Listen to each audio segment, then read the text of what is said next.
Today, I will be showing you how you can use logical operators in order to create condition groups. Logical operators exist in order to be able to combine multiple conditions within a single rule. To do this, you can go to a question that already has a condition, and then select Question Settings. Once you are in the question settings, all you have to do is select Add Condition.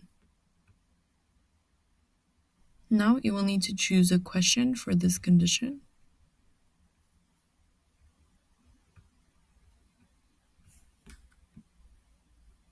Once the second condition is added, you will now see the logical operators.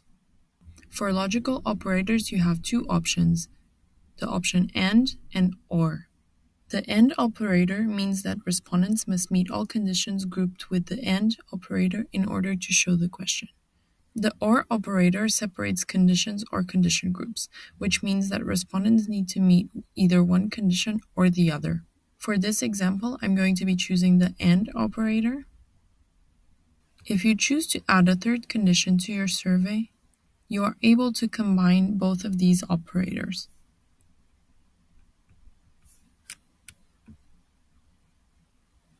A combination of AND and OR operators enable you to set up a more complex logic by combining multiple conditions and condition groups. In this case, I will be choosing the OR logical operator, which means that I have now created two condition groups.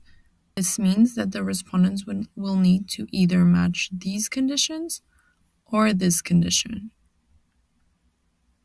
Once this is done, all you have to do is click on the button to close, and these conditions have now been added to your survey. These are all the steps you need to take in order to add condition groups to your survey.